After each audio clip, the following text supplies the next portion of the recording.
යන්ත්‍රයකින් කුඹුරු යායක අස්වැන්න නෙලීමට පැය 6ක් ගත වේ. එවැනි යන්ත්‍ර 3කින් මෙම යායේ අස්වැන්න නෙලීමට ගතවන පැය ගණන කොපමණද? එතකොට අපිට වැඩ ප්‍රමාණය හොයාගන්න පුළුවන්. පැය ගණන ගුණ කිරීම යන්ත්‍ර ගණනෙන්. එතකොට එනවා 6යි කියලා. අපෙන් අහන්නේ යන්ත්‍ර 3ක් යොදාගත්තොත් කොච්චර වෙලාවකින් පුළුවන්ද කියලා. එතකොට පැය ගණන සමානයි වැඩ ප්‍රමාණය බෙදීම යන්ත්‍ර ගණන. ඒ කියන්නේ 6 බෙදීම යන්ත්‍ර ගණන 3යි. අපිට එනවා පැය 2යි කියලා උත්තරේ.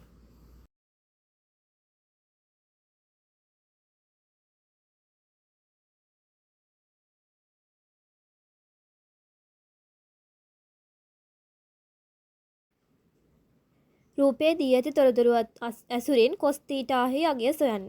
cos θ cos θ කියන්නේ බද්ධ පාදයේ බෙදීම කර්ණ පාදය. එතකොට මේ ත්‍රිකෝණයට අනුව මේ θගේ බද්ධ පාදය කියන්නේ සෙන්ටිමීටර 3 පාදය. කර්ණ පාදය කියන්නේ සෙන්ටිමීටර 5 පාදය. එතකොට cos θ සමානයි 3 බෙදීම 5යි නැත්නම් 0.6යි කියලා උත්තරේ ගන්න පුළුවන්.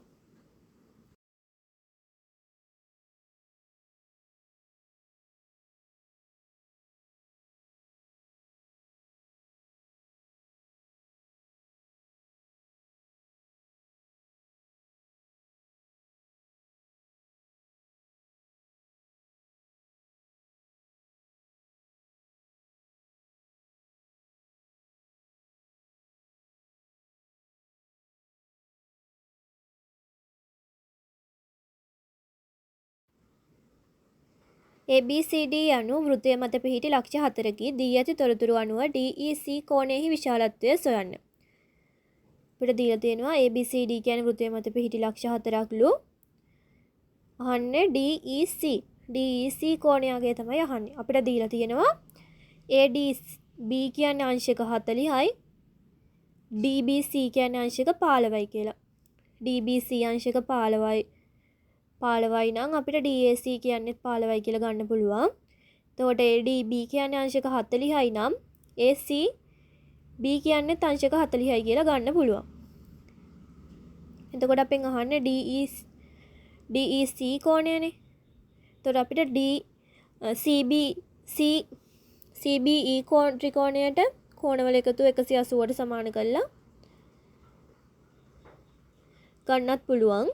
එහෙම නැත්නම් දැන් මේ BEC කියන කෝණයේ පාදයක් දික් කිරීමෙන් සෑදෙන බාහිර කෝණයක් තමයි අපෙන් අහන්නේ. කියන්නේ DEC කියන්නේ. එතකොට අභ්‍යන්තර කෝණ සම්මුඛ කෝණ දෙකේ එකතුව හොයලත් හොයන්න පුළුවන්. එතකොට එනවා x සමානයි 15 ධන 40 කියලා. ඒ කියන්නේ 55යි. එහෙම නැතුව අපිට අර විදියට හොයන්නත් පුළුවන්. මේක සරල රේඛාවක් නිසා x සමානයි 180 ඍණ 125 කියලා එහෙමත් හොයන්න පුළුවන්.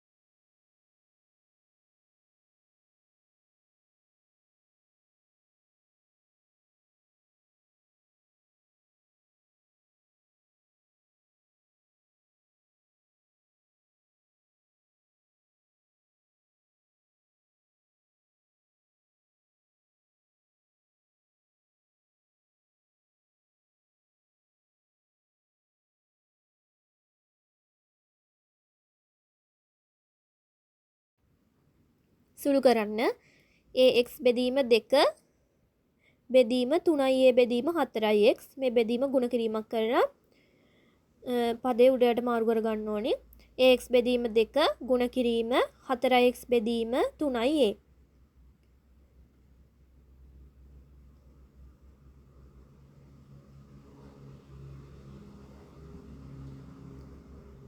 එතකොට මේ දෙකට 1යි 4ට 2යි Aට A කැපෙනවා. අපිට උත්තරේ එනවා 2x වර්ග බෙදීම 3යි කියලා.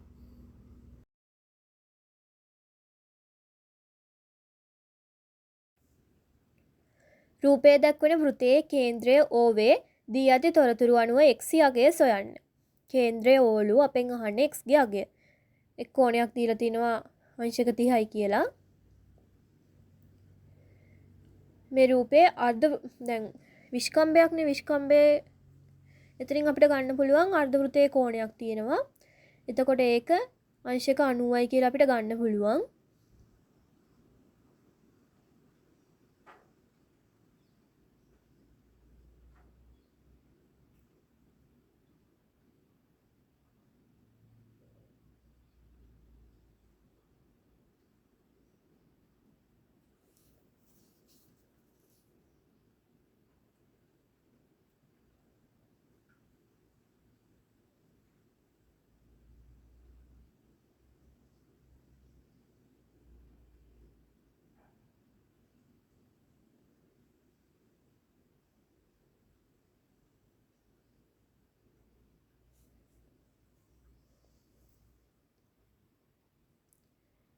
PQRS කියලා මේක ඉංග්‍රීසි අකුරු ටිකක් දාගත්තම PQR කියන්නේ අර්ධ වෘත්තයේ කෝණයක්. එතකොට ඒක අංශක 90ක් වෙනවා. එතකොට අපිට PRQ කියන කෝණය ගන්න පුළුවන් අංශක 60යි කියලා. ඒ ත්‍රිකෝණයට දාලා අංශක 60යි කියලා ගන්න පුළුවන්. එතකොට ඒ PRQ කියන කෝණය සමානයි PSQ කියන කෝණයට. එකම ජාය මත පිහිටි ත්‍රිකෝණ දෙකක් නේ. ඒ නිසා ඒකේ කෝණ දෙක සමානයි.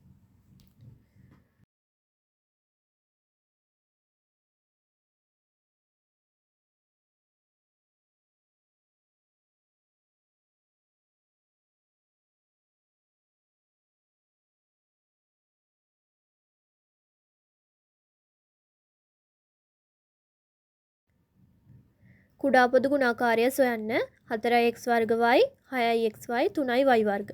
මුලින් 4 6 3. ඒකේ කුඩා පොදු ගුණාකාරය හොයාගන්න ඕනේ.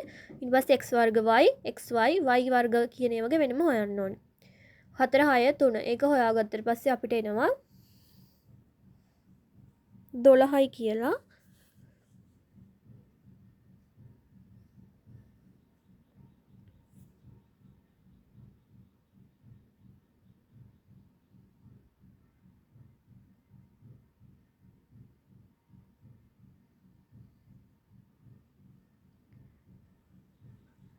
එතකොට 12 වාරයක් x ගේ x පදවල x ගේ වැඩිම බලය තියෙන පදේ ඕනි ගන්න. x වර්ග. y ගෙත් y ගේ වැඩිම බලය තියෙන y වර්ග. එතකොට උත්තරේ එනවා 12යි x වර්ග y වර්ග කියලා.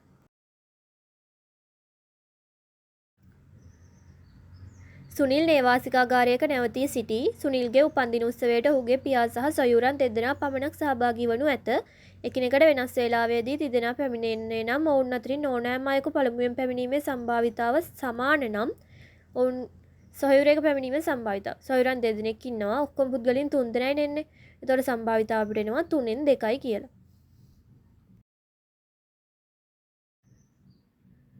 රූපයේ දක්වන ආරය 14 සෙන්ටිමීටරයක් වූ කේන්ද්‍රයේ කෝණය අංශක 45ක් වූද කේන්ද්‍රික ඛණ්ඩයකින්ද සමචතුරස්‍රයකින්ද සමන්විත සංයුක්ත රූපයකි. මෙම රූපයේ පරිමිතිය සොයන්න. මේකේ ආරය දීලා තියෙනවා 14 සෙන්ටිමීටර කියලා. එතකොට ආරය 14 සෙන්ටිමීටර නම් AD කියන්නේ 14 සෙන්ටිමීටර. එතකොට ඉතුරු පාද තුනත් 14 සෙන්ටිමීටර එනවා. මේක සමචතුරස්‍රයක් නිසා. අපි දන්නේ නැත්තේ මේ AE කියන දිග විතරයි. ඒ කියන්නේ මේ කේන්ද්‍රික ඛණ්ඩයේ චාප දිග හොයන්න ඕනේ. චාප දිග හොයන සූත්‍රය තමයි චාප දිග සමානයි 2πr ගුණ කිරීම 360න් θ. එතකොට දෙවාරයක් 5 කියන්නේ 22 බෙදීම 7යි. 2 ගුණ කිරීම 22 බෙදීම 7 ගුණ කිරීම r කියන්නේ 14යි කියලා දීලා තියෙනවා. 14 ගුණ කිරීම කෝණය 45යි. 45 බෙදීම 360. එතකොට අපිට උත්තර සුළු කරාම චාප දිග විදිහට එනවා 11 සෙන්ටිමීටර කියලා.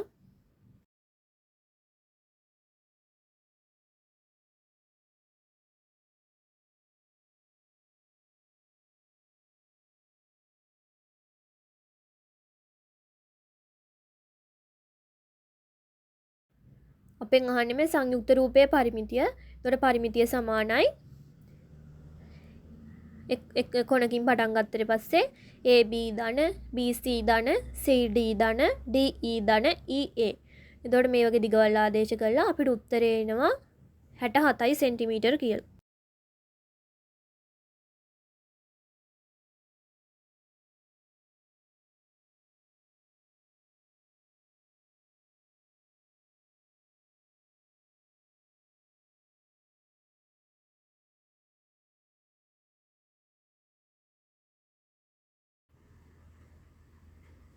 රූපයේ AB සිරස්ගසක් වන අතර B ලක්ෂයෙහි කුරුල්ලෙක් සිටී, C ලක්ෂයෙහි ළමයෙක් සිටී. තවද AC තිරස්සේ ළමයා කුරුල්ලා දකුණේ අංශක A ආරෝහණ කෝණයකින් හා කුරුල්ලා ළමයා දකුණේ අංශක B අවරෝහණ කෝණයකින් නම් රූපයෙහි එම කෝණ නිරූපණය කරන්න. A හා B අතර සම්බන්ධයද ලියන්න. B කියන්නේ කුරුල්ලා, C කියන්නේ ළමයලු. එතකොට ළමයා කුරුල්ලව දකින්නේ අංශක A ආරෝහණ කෝණයකින්. එතකොට ACB කියන කෝණය අංශක A වෙනවා. එතකොට කුරුල්ලා ළමයා දකින්නේ අංශක B අවරෝහණ කෝණයකින්. එතකොට මෙන්න මේ කෝණය B වෙනවා. මේක ඒකාන්තර කෝණ A හා B කියන්නේ ඒකාන්තර කෝණය. ඒ නිසා A සමානයි B වෙනවා.